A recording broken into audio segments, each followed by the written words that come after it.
Charlie, when I say start, do you want to give us a rendition of Insomnia by Faithless? I can't get no sleep. And then, what is it? Give me a note. Give me the note. Oh, that was quite flat, wasn't it? This is The Method, a podcast from Thriver about what health looks like in the real world.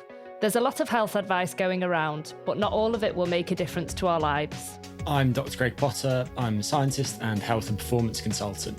Yes, I read lots of scientific papers. I occasionally help write them too, and I want to understand how we can live longer, healthier lives. So on this show, we'll work out some sustainable changes to your routine that will actually make a difference to your health. And I'm Charlie Edmondson. I'm really interested in health and understanding how to stay healthy now for as long as possible. But, and this is the key bit, while I'm not a science expert, I've got a regular job and a regular non-science nerdy life, and I'm here to remind Greg of what that's actually like. I'm going to keep things grounded, in reality, and champion your voice. How dare you call me a nerd? We're here to figure out what's good for our health, what isn't, and how to fit being healthy into our busy lives. And to do that, we've got a simple 3-step method. First, we bring in an expert to unpack the science behind one key health question. Second, we provide some tips and habits you can try right now. And then finally, we put the practice to the test. Each week, we hear from those who have tried and tested our recommendations. We call them the guinea pigs in the nicest possible way. People like you and I who tell us about their experiences. If it works, it works. If it doesn't, then we're here to offer some advice. We're here to help turn a so-called ideal lifestyle into something that actually works for you. Okay, let's get to the show.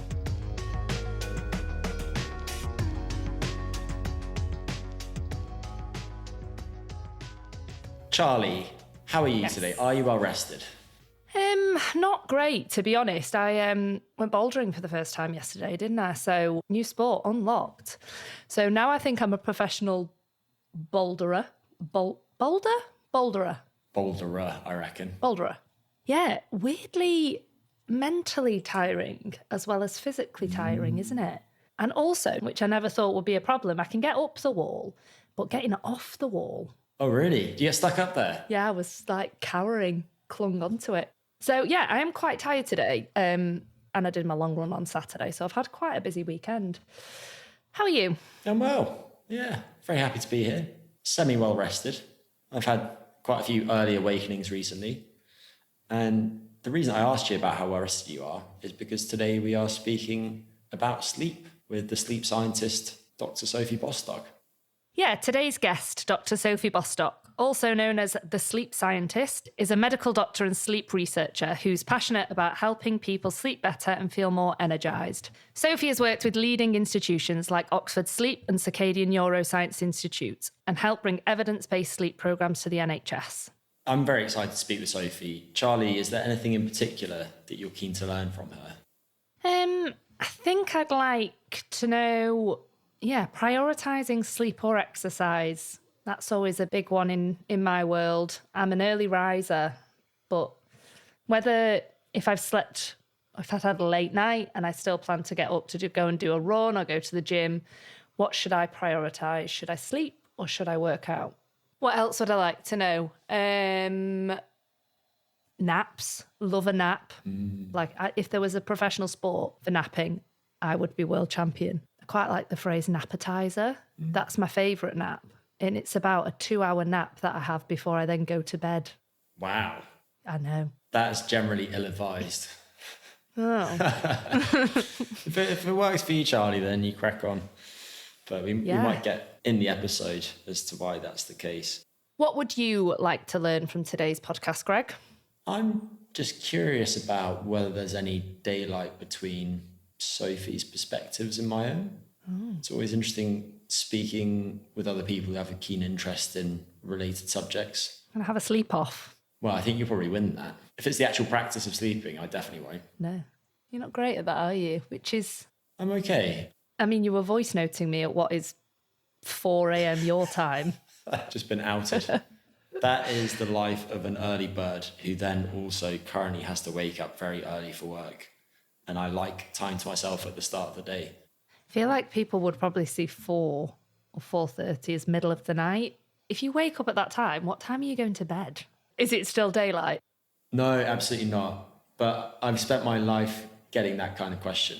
And I think part of the reason I became interested in sleep is because I have a very unusual body clock. And I've never had my genetics tested, but I think I've probably got a mutation in one of the so-called clock genes, which can influence sleep timing. Because I was the strange child who would ask my parents, can I go to bed yet? That was me. I've just always been that way. I love going to sleep. But that's just so that you could sleep more. For me, it was more because I desperately need this right now because I'm going to be up freakishly early tomorrow. You didn't answer my question, though. What time do you go to bed? Right now, between 8:30 and 9. Oh, toddler. People are going to work out that I'm a bit strange. Might endear them towards you, Greg. Anyway, ready to dive in? I know we're going to go straight in with the science section, and you've got some quick fire questions for Sophie, so I'll try and keep up.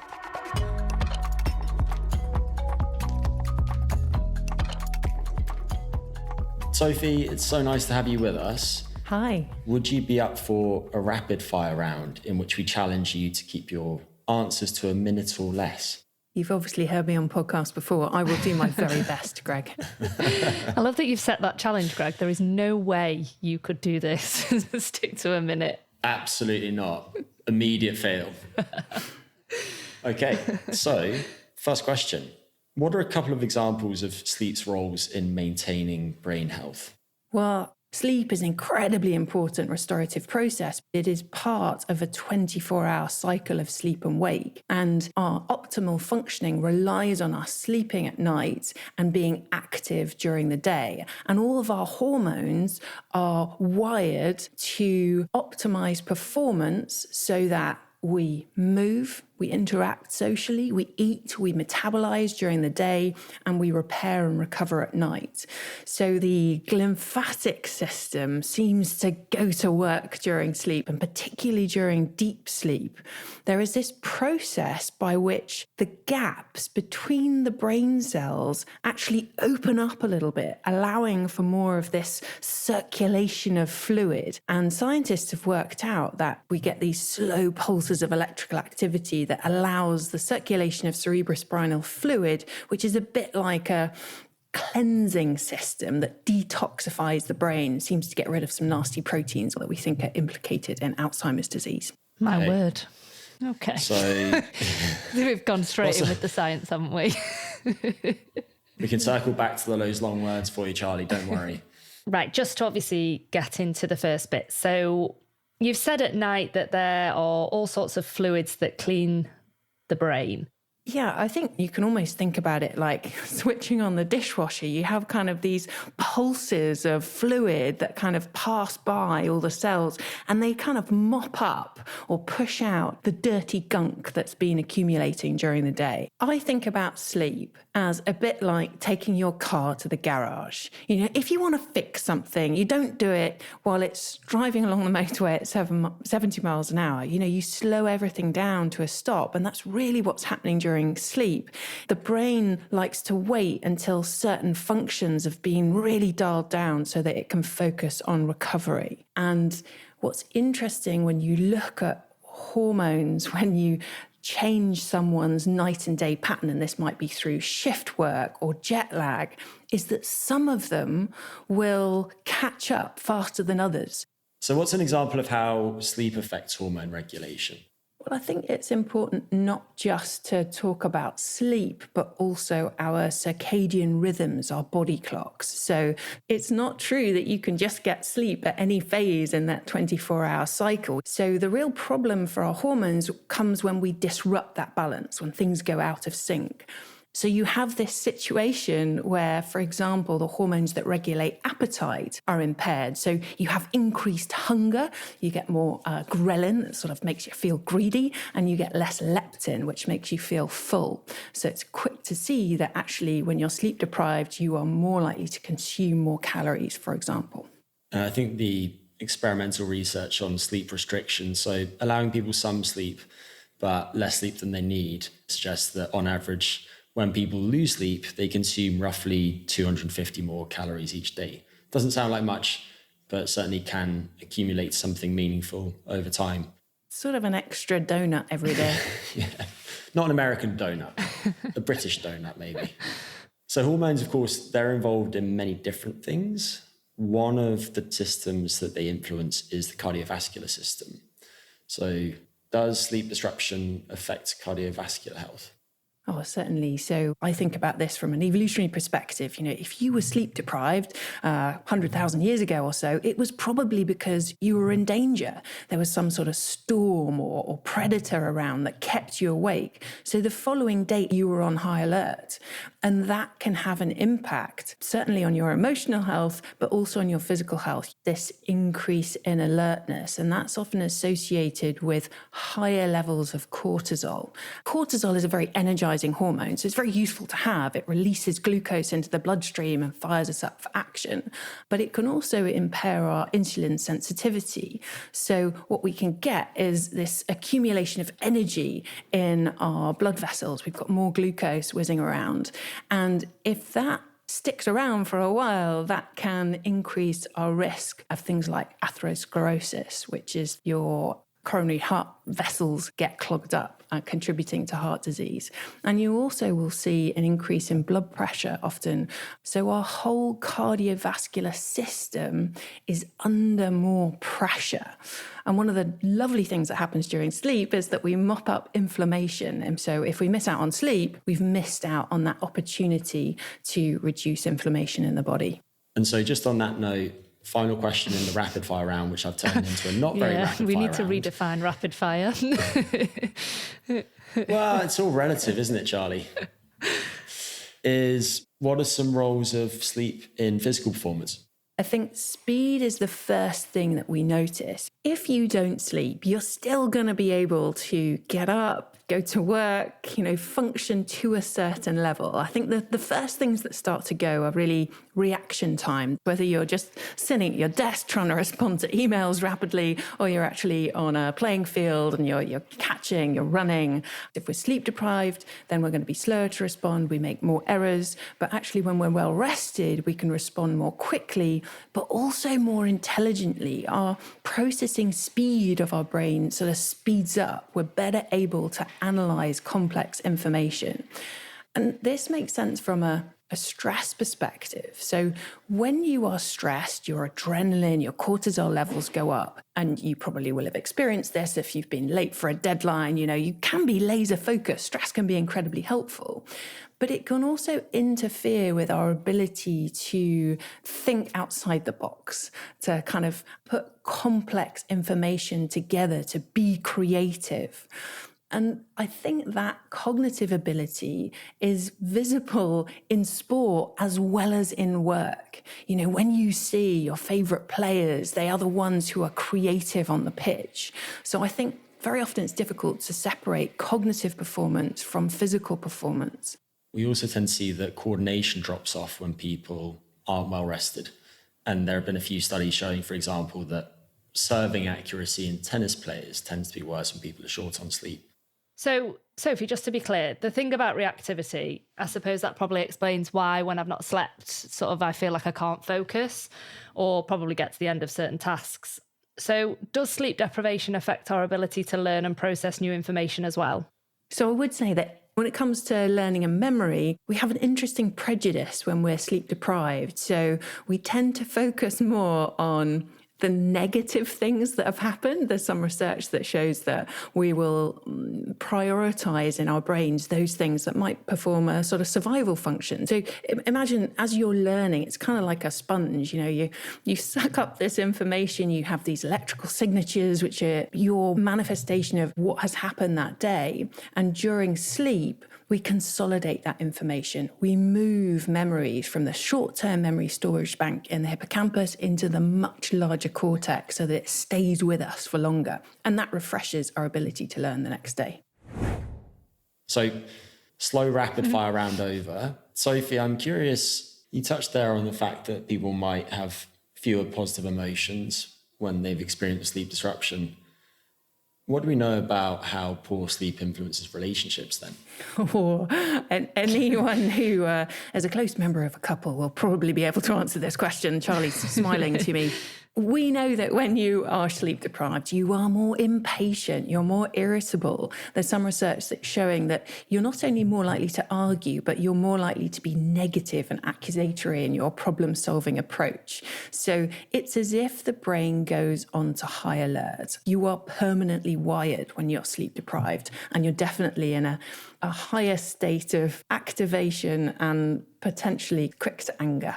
Is there sort of a link between, is it a bit like a chicken and egg scenario again, in terms of you feel low in your mood typically, and therefore you sleep poorly, or you've slept poorly and then therefore you feel low in your mood? Is it sort of one influences the other? Yeah, you're absolutely spot on. It's a bi-directional relationship. So we know that after a night without sleep, for some people, they can actually reach clinical levels of anxiety the following morning. So this is in healthy people. One night without sleep can push their levels of anxiety up to that level. So people who normally don't have an issue with mental health will feel a little bit more worried about things. They'll feel more anxious. We often feel more irritable.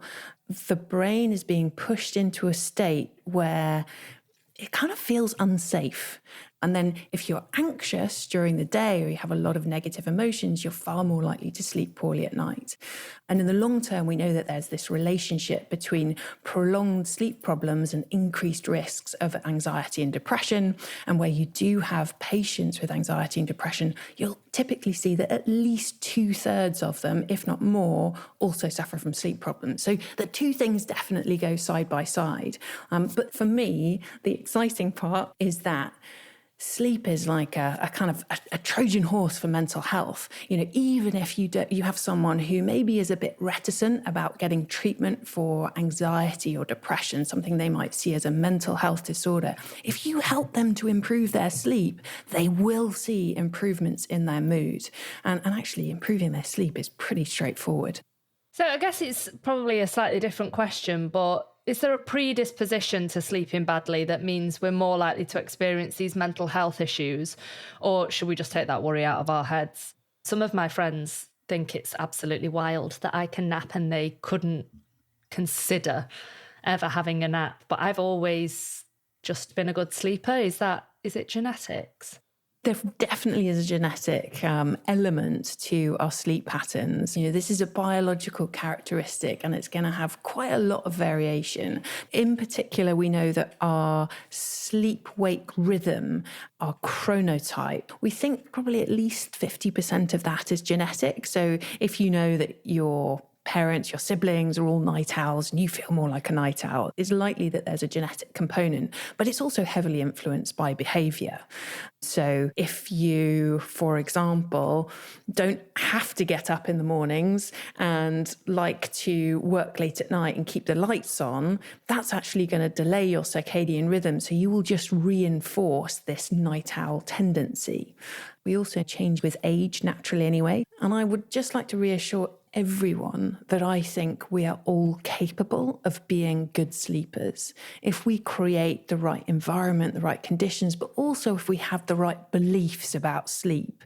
I think a lot of my work as a sleep specialist is supporting people to develop confidence about sleep, because of course, as soon as you worry about it and you worry that you're not getting enough, or you're worrying that you're not getting it at the right time, then that worry pushes us into this state of anxiety, this state of hyperarousal, and it becomes much, much harder to have a good restorative night's sleep. So although there are definitely some familial, some inherited aspects of sleep, I think far more important is the belief that we have that we are good sleepers. That's exactly what I was going to emphasize. And I think a few people have said adults need 7 to 9 hours of sleep per night, but there certainly are people that need less than that, and there are people that need more than that. And you mentioned there that there's variation within a person too. So if you're more physically active, you might need more than at times when you're more sedentary. What are some of the factors that influence how much someone needs, say, across a given year? I think periods of travel, we mentioned circadian disruption. I've just come back from the US and it's taken me over a week to get my body clocks, get my sleep back on track. And so travel is stressful on a number of levels. Very often you get dehydrated, it's kind of stressful. There are also times where you may be accumulating a bit of a sleep debt. So you know that for a period of time, perhaps you had some deadlines at work, you've been getting a little bit less than your sleep need, and you head into the weekends and you're trying to catch up on sleep, but you still feel fatigued on Monday morning. And that may well be because you need more. You can't just pay it all back in one night. I'm often asked questions about sleep debt. I'm sure you are as well. Do you have to pay back every hour of sleep? But as a rule of thumb, I think the important thing is that if we're tired, we need to catch up on sleep.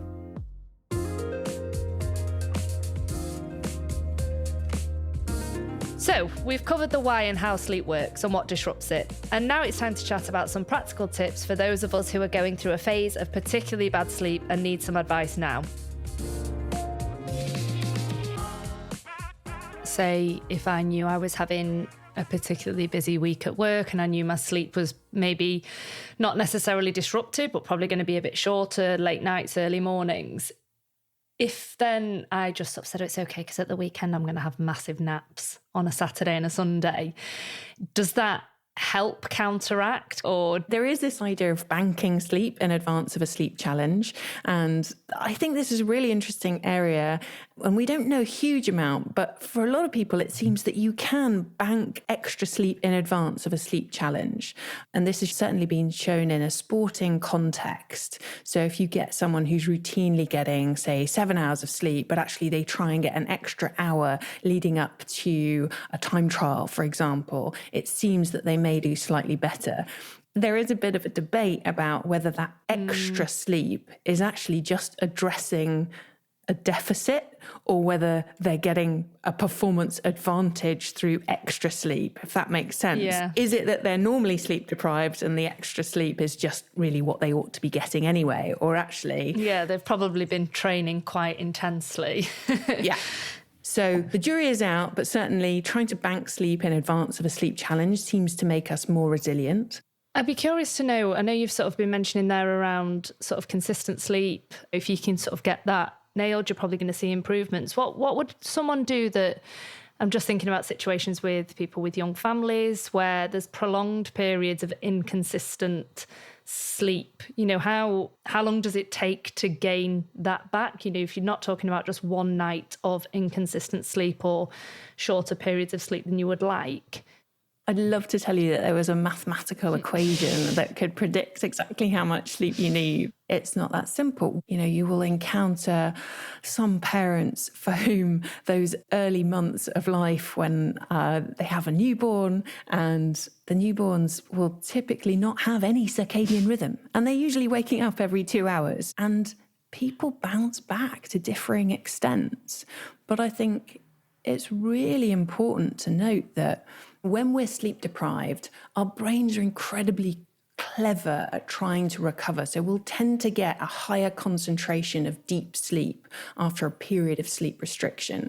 And then in terms of catching up, I'm actually quite a fan of naps. It's probably a really good strategic option. It's going to be the most restorative thing versus relying on caffeine or something to keep you going. I would say stick to 20 to 30 minutes max. I think it was NASA that coined the power nap at around about 28 minutes. And this was thought to give enough sleep to improve alertness, mood, concentration for the subsequent 2 to 3 hours without getting into deep sleep. So if you are going to nap, I would always say keep it short. The common phrase, sleep when the baby sleeps. But if that's not sort of feasible, is there another technique to try and recoup some of the benefits that sleep can bring through other means? I think my only amend to that statement would be just sleep whenever you can. Sometimes that's going to be when the baby sleeps, but I know that new parents feel all sorts of pressures to be these kind of superhumans, the perfect parents, but still to cook and clean and do the washing and all the other things. it can often feel completely overwhelming. And if someone says to you, well, you've got to sleep when the baby sleeps, there's nothing worse for sleep than putting pressure on when you can sleep. So, I would just say to anyone in a situation where they're incredibly sleep deprived, look for opportunities where you can sleep, accept help where help is offered to you. If the neighbor comes around and says, do you want me to watch the baby for half an hour so you can just have a rest? Just say yes. And there is no way that you can really get through parenting a newborn and not feel sleep deprived. It is unfortunately a slight rite of passage. So yeah, it's always going to be hard. There's not a way to really make it easy, but certainly teamwork is a key part of that. Yeah, and I think that brings us nicely to a subject that you understand well, which is insomnia. So just on that subject, a lot of people will have some sort of acute insomnia when they feel stressed out. And it's not necessarily negative stress. Maybe your wedding is coming up and you're just really excited about it and sleep temporarily goes out the window. But maybe you've just had an argument with your spouse and you're working through that again and again in your mind, and therefore you struggle to fall asleep. The problem is that sometimes acute insomnia, which is perfectly normal, becomes chronic. So do you have any thoughts about what people can do to cope at those times and try and minimize those transitions to the chronic form of insomnia, which is what we're trying to avoid? Yeah, it's a really good question. And you're absolutely right. The first step is to say, do you know what? Poor sleep at certain times is completely normal. Another one that I would add to that list is grief, is bereavement. I sometimes encounter people who say, my sleep's been awful since this terrible thing happened. And the first thing I say is that's a totally normal reaction to, extreme life events. And the most important thing is actually to just keep going with your normal daily routine. The problem comes when we change our behaviors, we change our habits to try and cope with the impacts of sleep deprivation, and that actually perpetuates the problem. So there's a lovely model called the 3Ps model from a psychologist called Art Spielman, and he explained that there are kind of 3 reasons that people develop a chronic insomnia. First of all, you've got the P, the predisposing factors. So there are certain characteristics that make someone at greater risk, such as being a woman, getting older, having a more conscientious personality. And you mentioned rumination there. I think that's one thing that I'd add to the list. And then we've got the precipitating factors, the triggers. So that's often some kind of stress. And as you say, it's often a negative one, but it might be something positive, a big thing that you can't stop thinking about. But the thing that actually pushes that temporary insomnia into a chronic problem is the 3rd P, is the perpetuating factors. And for a lot of people, that can be trying to compensate for sleep loss by increasing their caffeine intake or using alcohol to try and relax and wind down in the evening. That actually makes the problem worse. And when we're tired, we don't feel like going to the gym, and maybe we're craving some late night comfort foods, and those things will also disrupt sleep. But I would say that the most common is something that we call conditioned arousal. And this is where we actually train the brain to worry in bed. If you spend a lot of nights lying in bed worrying about not sleeping, then every time you wake up at 2 or 3 o'clock in the morning, the brain goes, oh yeah, I know where we are. We're in that place where we worry about not sleeping. And so part of that is changing the routine, changing that reaction. So if you wake up and you feel wide awake at 2 or 3 o'clock in the morning, actually you get out of bed. You go somewhere else, maybe read a book, maybe watch a movie, doesn't really matter, but you stop trying to sleep. And then when you're sleepy and you feel your eyelids feeling heavy, that's when you get back into bed. But we call this forming a positive bed-sleep connection. So you only get into bed when you're actually tired. And if you're not sleepy or you're worrying about sleep, get out of bed. Take that worry out of the bedroom. I know you've sort of mentioned there about keeping, obviously, bedroom for sleep. Is there any sort of things to actively avoid? Because I think about, just from personal experience, I could probably scroll on my phone quite aimlessly and I would stay awake for longer. But if I read a book, I probably would get half a page down and I will be asleep instantly. Is there anything, if you are struggling to sleep, actively avoid doing? Yes, maybe do something that's not focusing on trying to fall asleep, but probably don't do these few things. Charlie, I have a sneaky feeling you've answered your own question. Is it read a book and don't go on your phone? Anything that is kind of activating for you. So for most people, this is going to be scrolling on their phone. Some people will claim, yeah, that really helps me fall asleep. I would question that. Those little dopamine hits tend to keep us alert. But it wants to be something which is sufficiently distracting that you're not actively trying to sleep. So a number of things that people have mentioned to me, for example, watching old reruns of Friends, something gently entertaining, but you kind of know what's going to happen. Or maybe it's doing Sudoku or crosswords, which are absorbing but not captivating. Reading for most people is a good one, but some people hate reading. It's got to be something which you want to do because you've got to get out of bed to go and do it, but nothing that you can't sort of stop in order to go back to bed when you're feeling sleepy. I also, just another one, I sleep with a TV in the bedroom. Is this a big no-no? I fall asleep to the TV every night. That's a really interesting one. And all the advice used to be, keep televisions out of the bedroom. And actually, there's some survey research that suggests that maybe the TV is not the worst thing in the world. If you're masking anxious thoughts with a gentle distraction, a TV is probably a gentler way of keeping you awake than, for example, using your phone. I know a lot of people use audiobooks to fall asleep at night, but just allow your brain not to focus on worries in particular. That can be really helpful. So it depends where you're at. Well, me and Greg had a brief conversation about this before, and I think I'm a very good sleeper and I can nap for 2 hours and feel absolutely fine. So yeah, I think I'm probably a bit of an anomaly. The reason that we spoke more about it, Sophie, is because Charlie was having those naps, which she calls nappetizers, very late in the day. I have it just before bed. And I said that for some people that might be ill-advised. Yeah, I think ideally before 3 or 4 o'clock max. Oh no, this is like 7 till 9 p.m. No, not 7, not 7. Okay, no. Crump. Not advisable. Oh dear. So before we fully move on from insomnia, there's one particular group of people that when I'm working with them to try and help improve their sleep tends to be reluctant to improve. And that is people who have insomnia and have early awakenings. They can't get past a certain time. For some reason, it's like they've got a really loud internal alarm clock.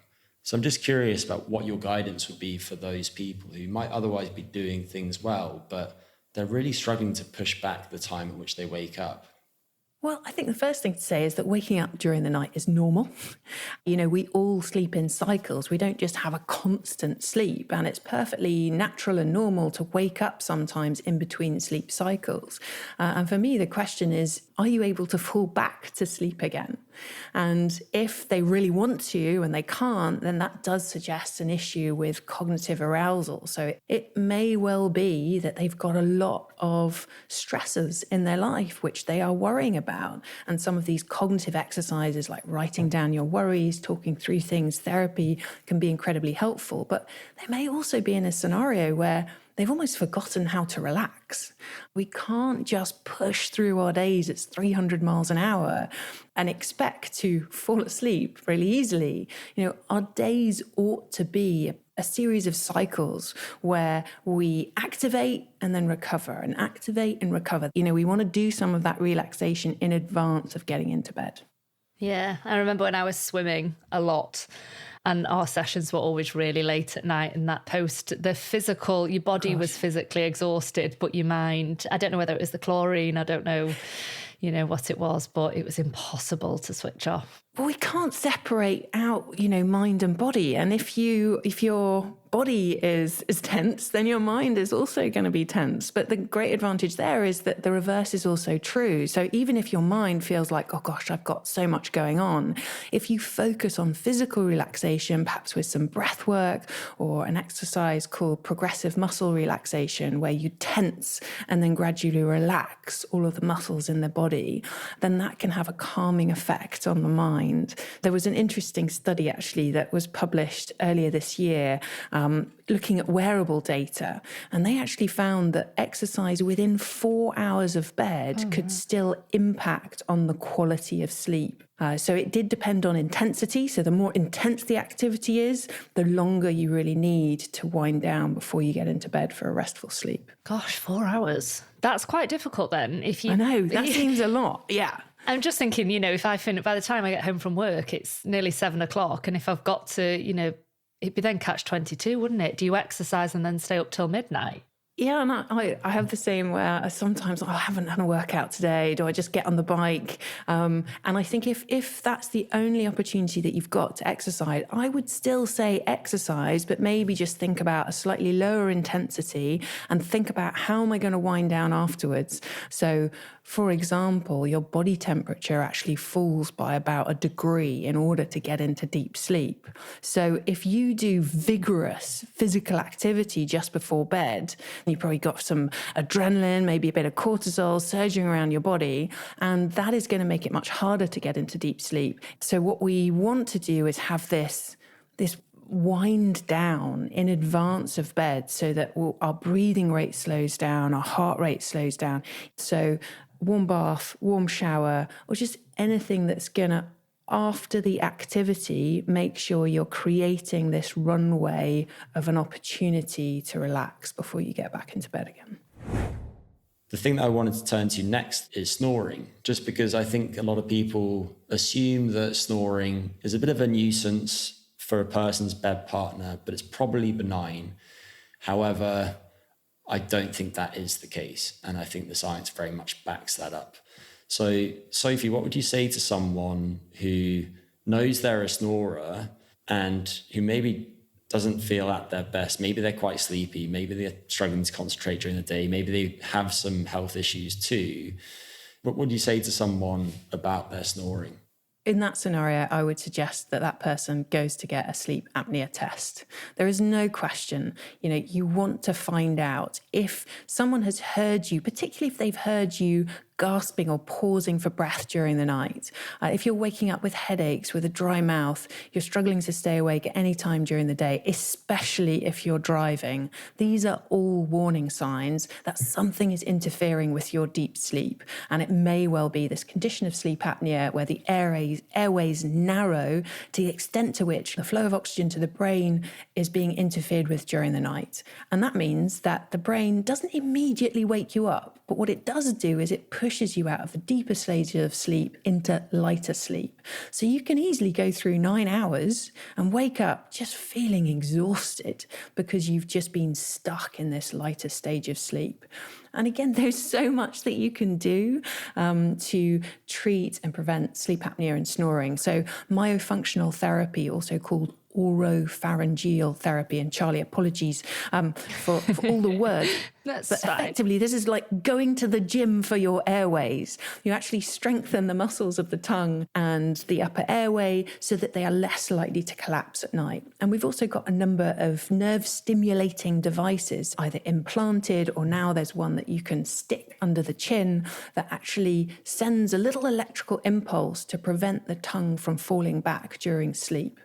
You've also got like a gum shield that you stick in your mouth to stop the jaw falling back. So go get treated, find out what the condition is that you are trying to treat and get the right advice.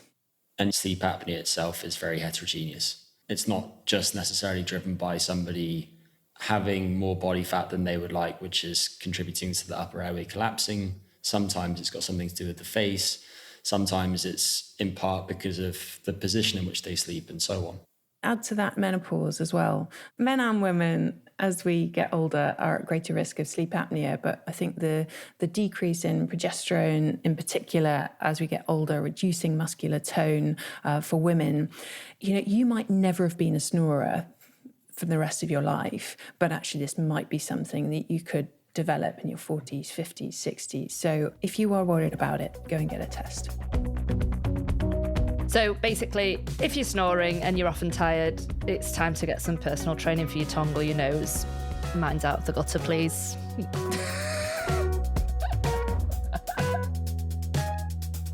Charlie, I think we've got some listener questions, do we? We do, yes. This is what we call the experience segment. We ask people to send us questions and reflect on their own dilemmas around sleep. Fantastic. Our first question is from Nicola in North Lincolnshire on circadian rhythm in the winter. So she's asking, hi, for the last 3 months, I've been going outside for 5 to 10 minutes after I've woken up. This is derived from research I have read about the benefits of light exposure in the morning to sync with my circadian rhythm. However, now we are in the winter in the UK, this isn't daylight when I get up. Is there any benefit to still getting outside? Great question. There's always a benefit for getting outside, moving your body. But in terms of syncing your circadian rhythm, you're going to get more impact from a very bright artificial light at that time of day.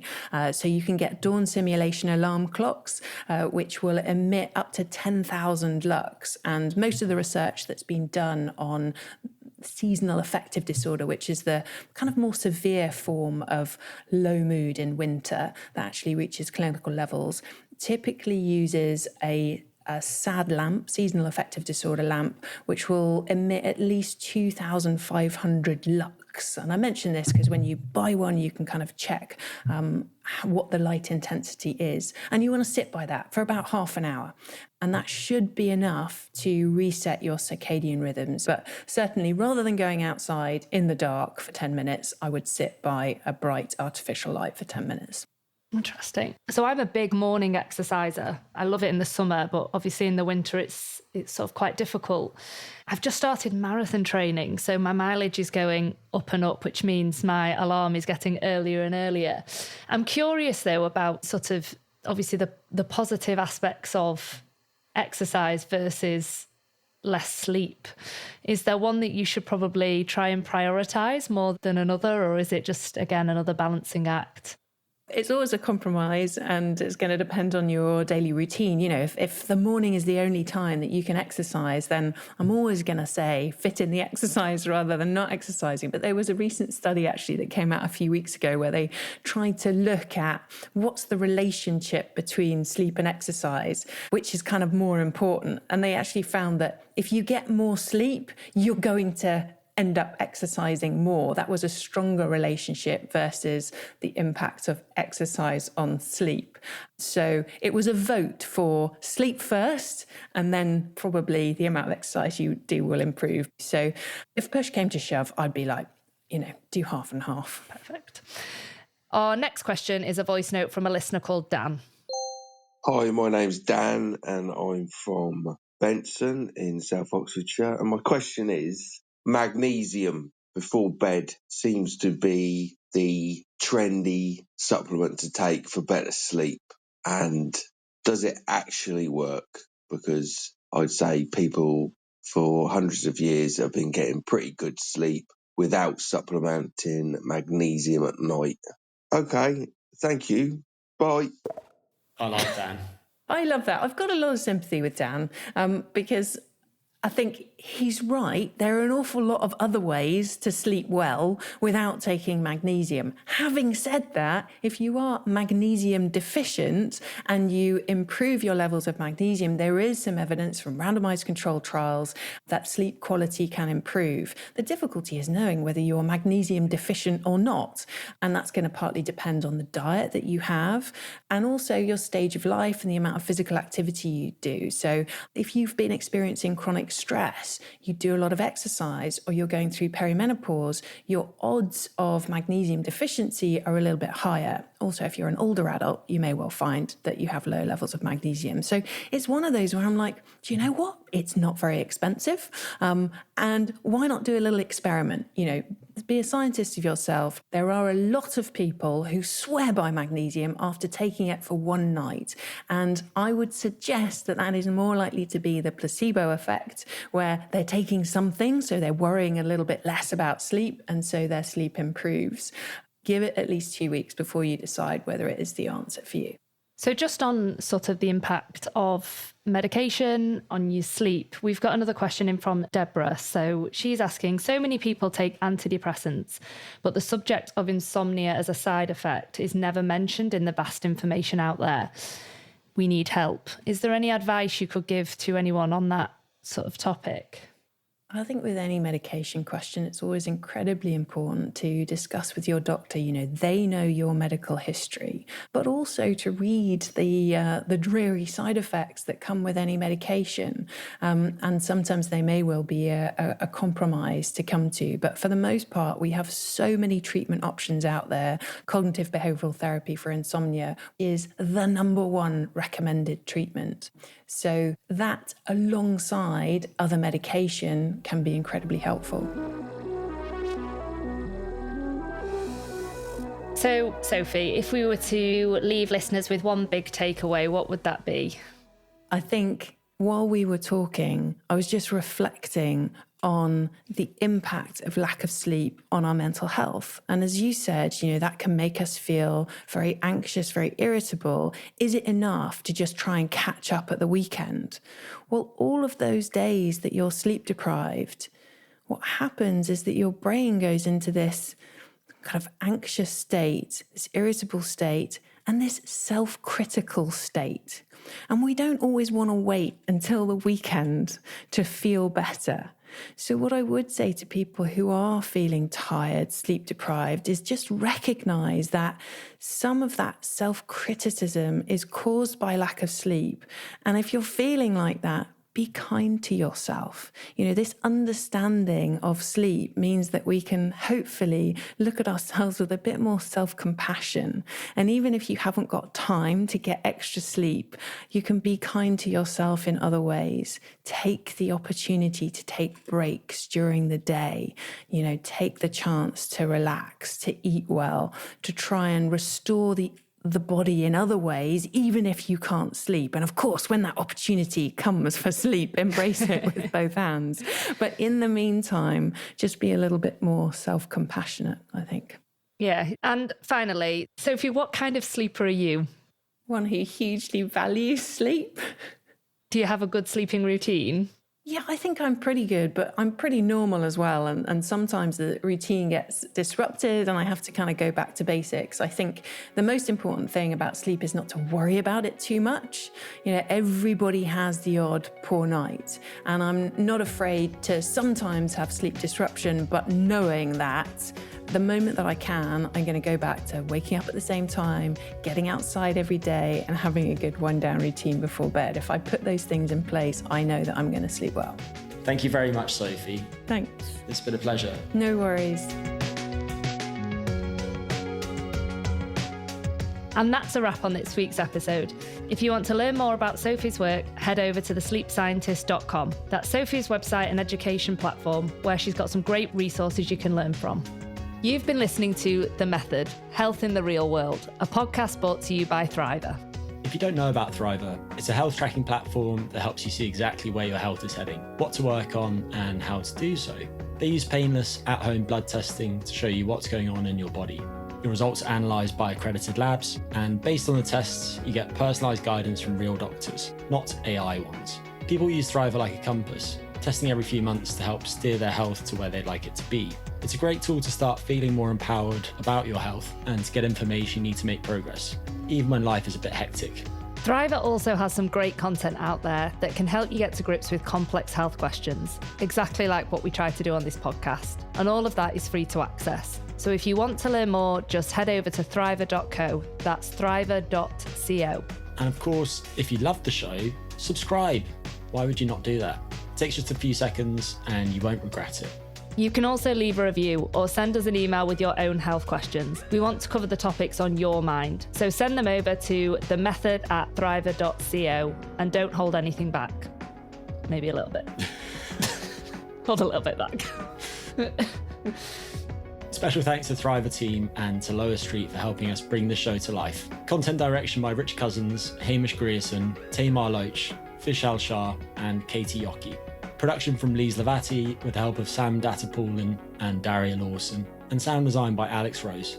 We're your hosts, Charlie Edmondson and Greg Potter, and we'll see you next time. Bye, Charlie. Bye, Greg.